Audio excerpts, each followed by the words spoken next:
Dragi posetioci, reći ću nešto o Kneževini Crnoj Gori.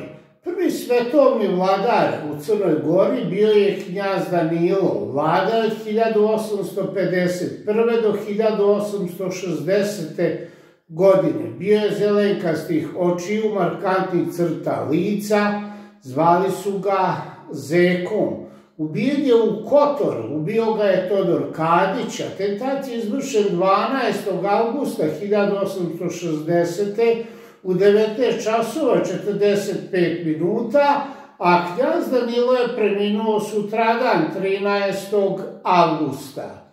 Nasledio ga je sinovac Nikola I Petrović Njegoš, inače Nikola je bio sin vojvode Mirka, rođenog brata knjaza Danila. I Nikola I Petrović je najduže vladao kod južnih Slovena od 1860. do 1918. Mada ako gledamo zvanično, on je vladao do 1916. godine kada je crnogorska vojska kapitulirala u Prvom svetskom ratu. Za vreme njegove vladavine dolazilo je do ratova sa Turcima i to 1862. godine. Tada je Omer Paša Latas napao Crnu Goru, opustošio je i zahvaljujući velikim silama došlo je do posredovanja, tako da Crna Gora nije izgubila teritorije, međutim bio je dozvoljen prolaz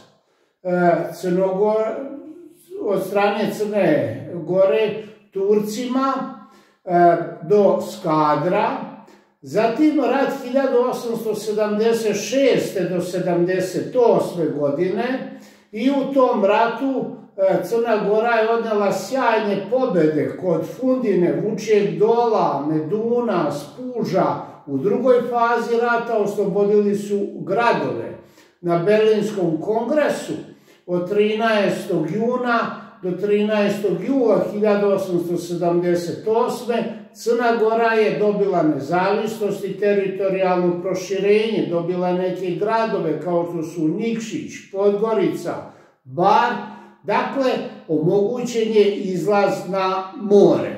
Međutim, bila je posebna Raška oblast koja je razdvajala Crnu Goru od Kneževine Srbije. Zatim 1912. 1913. godine Crna Gora učestvuje u Prvom Balkanskom ratu. Ratne operacije zapele su pod Skadrom na Bojani, koga je branio Albanac Esad Paša. Kasnije će za vreme Prvog svjetskog rata Esad Paša Toptani biti prijatelj srpskog naroda i Skadar je uspela da oslobodi crnogorska vojska. Međutim, zahvaljujući prvenstveno Austro-Ugarskoj i njenoj podršci, Skadar je pripao novoformiranoj albanskoj državi koja je formirana u Valoni 28. novembra 1912. godine. Tako da će Crna Gora u tim ratovima biti protiv Turaka za vreme vladavine knjaza Nikole I Petrovića, koji se od 28. augusta 1910. godine proglasio za kralja. Bio je oženjen Milenom, s kojom je imao 12 dece i to 9 kćeri i 3 sina. Njihova najstarija ćerka Zorka udala se za srpskog kneza, kasnije kralja Petra I Karađorđevića 1883. godine. No, neću sada govoriti o njoj, a njihove ćerke bit će udate i u Nemačku, u Austriju, u Rusiju, tako da će biti u srodničkim vezama. Ćerka Jelena bila je udata za italijanskog kralja Viktorija III. Emanuela i s njim je imala nekoliko dece. Tako da je knjaz Nikola bio i tast italijanskog kralja i zahvaljujući, može se reći, italijanskoj pomoći dolazi do izgradnje železničke pruge u Crnoj Gori Bar-Virpazar. Za vreme vladavine knjaza Nikole I. Petrovića izvršene su i reforme u upravi. Marta 1879. godine ukinut je senat, ustanovljena su 3 tela, Državni savet, ministarstva i Veliki sud. U Crnu Goru je došao i čuveni pravnik Valtazar Bogišić, koji je bio rodom iz Cavtata, i on je izradio opšti imovinski zakonik za Knjaževinu Crnu Goru. Tako da je taj zakonik sadržao imovinsko i porodično pravo i konačno je izrađen 1888. godine. U Crnoj Gori osnovno zanimanje stanovništva bilo je poljoprivreda i to stočarstvo, a prva srednja škola bila je na Cetinju, to je u stvari bila Bogoslovija, koja je osnovana u drugoj polovini 19. veka. Cetinje je bila najmanja prestolnica u Evropi. Tamo znamo da se nalazilo sedište i mitropolita, da se nalazio knjažev dvor. Protiv knjaza je ustala i omladina koja se prvenstveno školovala u Srbiji protiv njegove autokratske vladavine. Narodna skupština je zasedala tako da sve važne odluke je donosio knjaz.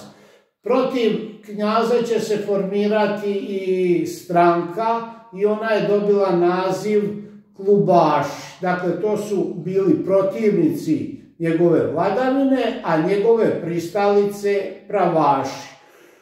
Omladina koja se školovala u Srbiji je nabavila i bombe, pokušala je da se zbaci s prestola knjaz Nikola, međutim zavera je otkrivena, iako su bombe donete na Cetinje, to je takozvana bombaška afera, mnogi su osuđeni na dugogodišnje robije, a bio je pokušaj i od strane pripadnika vojske, grupe oficira, da se knjaz svrgne s prestola, međutim i ta zavera je otkrivena. To je bilo 1909. održan je Kolašinski proces. Mnogi su osuđeni na dugogodišnje robije, neki su trebali da budu osuđeni na smrtne kazne. Zahvaljujući prvenstveno diplomatskoj akciji Rusije, oni su amnestirani i to baš kada je bilo 50 godina od vladavine knjaza, to jest kralja Nikole I. Petrovića Njegoša. On je oktroisao i ustav Crnoj Gori, to se desilo 1905. godine, takozvani Nikoljanski ustav, a njega je po uzoru na srbijanski ustav iz 1869. izradio srpski novinar Stevan Ćurčić. Važno je istaći i sledeće, da se knjaz za vreme rata 1876-78. obračunao sa nekim istaknutim prvacima, glavarima, vojskovođama, kao što su Marko Miljanov, Jole Piletić, Peka Pavlović.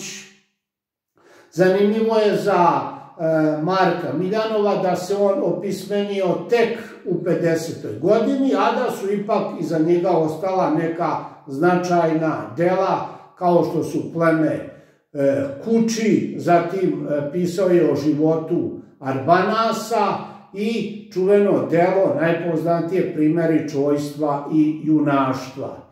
Tako da je to bila vladavina knjaza Nikole, kasnije kralja Nikole I. Petrovića Njegoša, koji je posle kapitulacije crnogorske vojske otišao u Italiju kod svoje ćerke i zeta, a onda je otišao i u Francusku i u mestu Cap d'Antibes i umro. Negdje piše 1., negdje piše 2. marta 1921. godine. Zemlji ostaci njegovi i njegove supruge Milene bit će preneti na Cetinje 1989. godine. On se oprobao i kao književnik, pesnik, njegovo čuveno delo koje je u stvari i dramski komad je Balkanska carica, a iza njega je čuvena i pesma Onamo, namo, kojom on poziva Srbe da ustanu protiv osmanske vlasti, da se oslobode. Inače, bio je veliki rivalitet između Petrovića i Karađorđevića.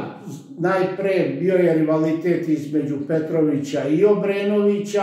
Neki će reći zašto kažem Karađorđević, iako su oni bili u rodbinskim vezama. Pa rivalitet ko će imati prvenstvo kao vladar ako dođe do ujedinjenja južnih Slovena. Inače, Crnogorci su sebe u romantičarskim idejama smatrali za najodličnije Srbe. Evo, dragi posetioci, to je bilo o vladavini kneza, kasnije kralja Nikole I. Petrovića Njegoša. Hvala vam na pažnji, živi bili!